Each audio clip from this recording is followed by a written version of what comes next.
Alright, so basically Nintendo doesn't want us to talk about anything in this game. The NDA has been absolutely ridiculous. Like in an unprecedented way, and I assume it's because the game has faces certain technical issues. And personally, I decided to give it a perfect review, and the reason for that is simply that I want to make a statement about game direction. Really, it's just all these AAA games that come out are just so empty, and just watching footage, my mind goes numb. Like seriously.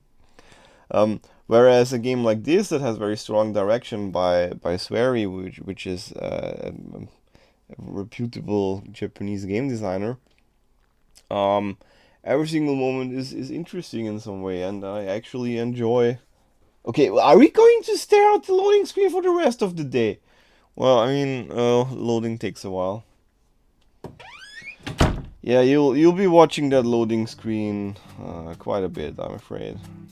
I mean, I don't need to. You don't need me to tell you the frame rate in this game is crap.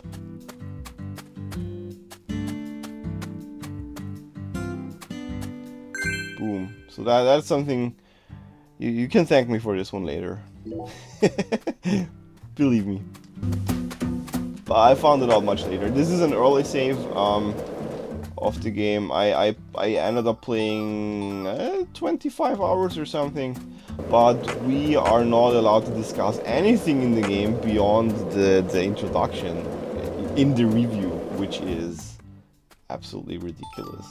I'm at the point where I go into the first dungeon, which is an action sequence. No, nothing. Just felt like saying that. Let's shoot some dogs. That's one thing All we it can takes do. is some heavy. So, wait, they need more than one shot? Okay, I'll punch the dogs instead. And I got a dog skull. Cool! Thank you. And dog fur. Well, we cut the head off the first dog, and the second dog, we skinned him. Because that's what you do when you visit a town, right? So, little tip of advice: if you can punch a car and interact with it, then that way, if a car has collision, it's just decoration. If the car does not react to what you are pressing, then it belongs to a story character and actually is tangled into a daily cycle and might make sense to follow it around for the day. You can fight these squirrels as well. Okay, so Nintendo prevents us from going anywhere You might even say he reminds me of someone. Yes, I think I see. in the game, and I don't approve of that. However, they have made a grave miscalculation because it's a very special game, My mind must be overlapping him. and I guess if you are a marketing exec, that's hard to understand. But Scatman Crothers. In oh, what's that? He played Well, I don't know. Shining.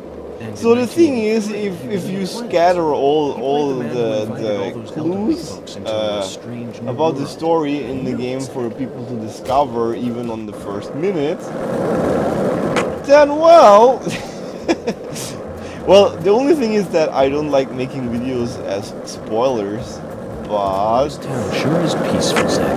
Yes, I know. I know what you're about to say. But that's why we're here. To protect this peace. Isn't that right, Zach?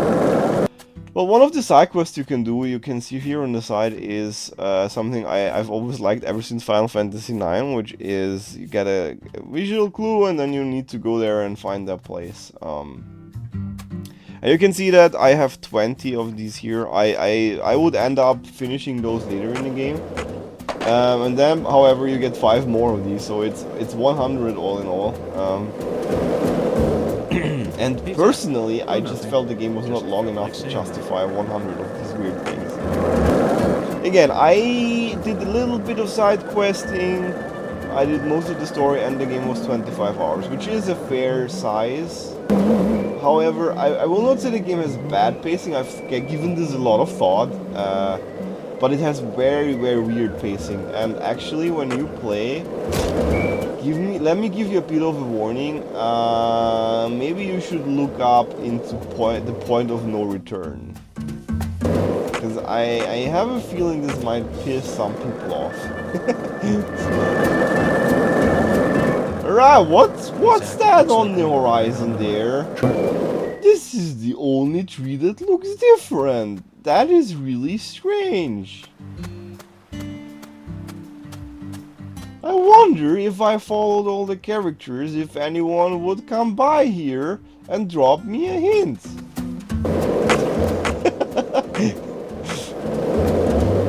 So what I'm trying to say about this actually is just that it's a really well constructed game, just like the first one. If you pay attention to the details,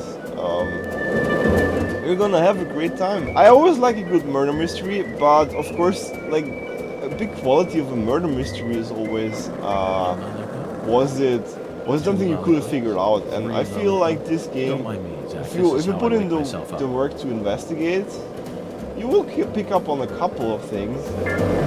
Even here at the start of the game, there's a couple of things I can pick up that are obviously not possible anymore later. So again, the game is weirdly paced, and if you want to do this investigation stuff, I highly recommend you do this as soon as you can, and because the game moves in unexpected ways, and once you have all the revelations behind you, there's no point anymore, right? So that means. Oh, by the way, I cannot enter here right now, and I guess for good reason. This is an important spot, and here's my advice to people who play the game for the first time. When you're about to make it in there, I wouldn't say it's the point of no return, but how do I put this without spoiling anything? Well, I mean, in my opinion, in my personal opinion, you should be prepared to wrap up the game when you go in there. It's not the point of no return. It does, but I have reasons for that, to say that. So I'm gonna be more specific than that. Here in New Orleans, there's one really big piece of advice that I have to give people who play this. Every time you play this game, start it fresh. They only say what's the performance of the game just takes a nosedive after a while, and never recovers. So I played the whole thing in one go basically, and that turned out to be a big mistake because the frame rate at some point got down into like 1 frame per second. It's never too early to be prepared. Come on, baby. And that is something you can fix if you just restart the game every now and then. So that's important. Shouldn't head too far south. Wandering through the swamp without a guide would be suicide. Oh yeah, right. I just started smelling, it seems. So this is where the bar is, which is, I think, an area I can access. Problem is, it's right now 9 in the morning, so the bar is closed, I assume. Zach, it appears to be closed. Let's come back during... So, what we can do to advance time, we can take a smoke. Let's see.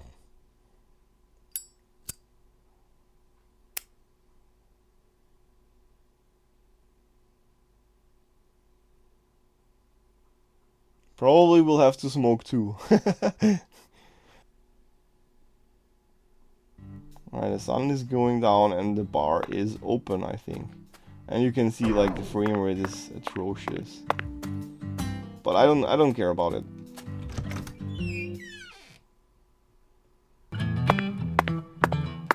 That's the local jazz bar.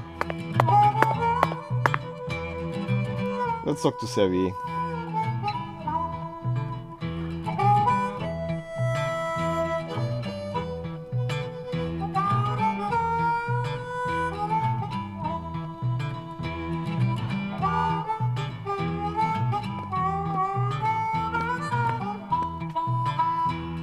Got a minute? I'm the bartender here. I ain't gonna stop you from talking to me. This is America, land of the free. So folks just do whatever the hell they want. That's one of the beautiful things about America. Yeah. Yep. That's actually one of my FBI favorite Special Agent characters, I Francis think. York Morgan. But please, call me York. That's what everyone calls me. A bureau man, eh? You hear about Lise.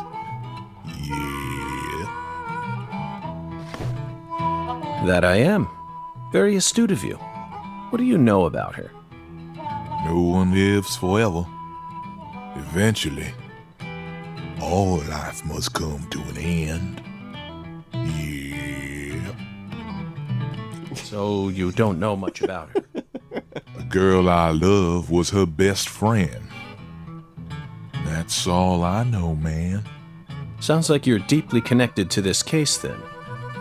Why are you giving me the runaround? Everything's always deeply Truth connected. bomb number one. Think good and hard before you reveal yourself to someone you don't know. Just some common sense for daily survival. Yeah. Hey, Bureau man, you change your underwear every day. Yeah. Here's another truth bomb for you. Clean, white underwear without a single stain on it. So pristine it shines. Your day doesn't truly begin until you slip 'em on. Yeah. Our world's filled with truth bombs. And that's about all I can really tell you. Zach, this man has got a very unique style to him. I reckon it's about time we stop flapping our gums here, Bureau man. Don't give up the good fight. Yeah. Later. One last thing. Do you always dress this way? I'm not quite sure how to put it, but you're practically naked. This is America, land of the free. I'm simply exercising my freedom. And as my fellow American, you need to respect my freedom.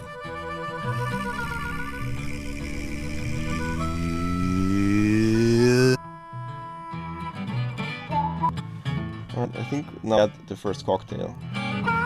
Because I missed it the first time around.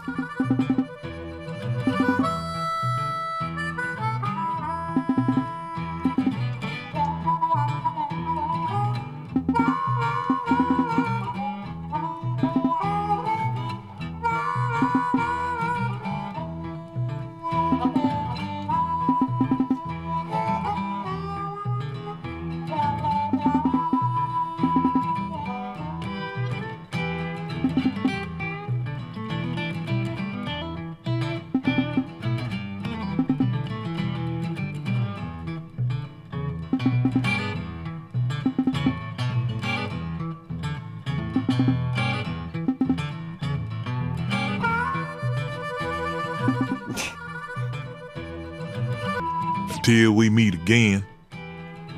You can't fool me, Bureau man. I know y'all be back. Yeah.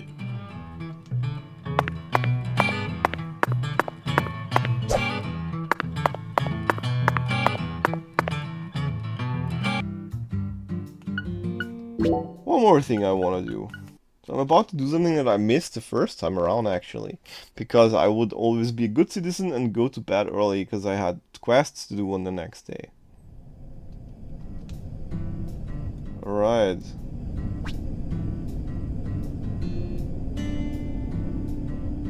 In my game, in my real game... Oh. In my real game, I would only experience this here one single time in the whole game, so... Mr. Alligator, I'm not sure how much help you'll be in this situation, but I guess you're better than nothing. We're not allowed to go into the what? What the... Zach, I don't even need to say it, do I? This is right out of that movie. Videodrome, 1982, directed by David Cronenberg. At the time, it was seen as a hard movie to digest for normal moviegoers, but now it's become a cult classic. I always just saw it as another weird Canadian movie, but this changes everything. My arm and my gun have become one. Now I can really understand what Max was going through.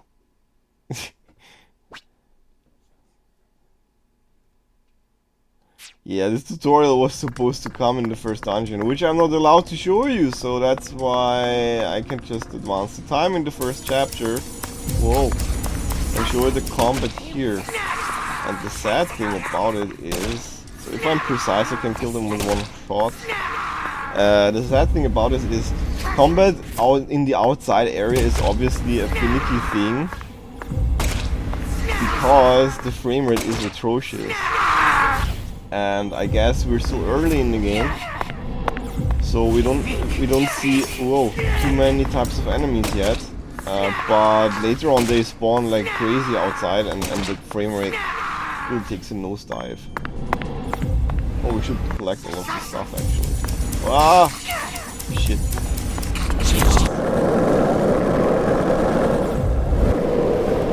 It's in the middle of the night, and this guy is here. Huh. But yeah, so it's a very cheery and lighthearted game, and then you remind them that, you know, it's really about gruesome murders and a murder mystery and all of that. Yeah, I mean, to wrap it up, I had a really good time with the game. It's so hard to express this, but it just feels like a grown-up person wanted to do something like Majora's Mask. I mean, it's like, you know, you have random fights out there with enemies, and those are like the squirrels on the lawn, and it's like, you know, that's the extent of your imagination for battles, and it's very consciously designed that way, and that's why it feels so interesting and bizarre. This is where you can place your voodoo charms, which allow you to customize Zack's abilities. And this is the board where Zack collects all his hints. Obviously, it's not really filled out yet, well, because it's still relatively early on. But that will change eventually. And yeah, I think that's where I will wrap this up. I love the game. You can read the full review on our site in German. And I really hope there will be another one at some point in the future.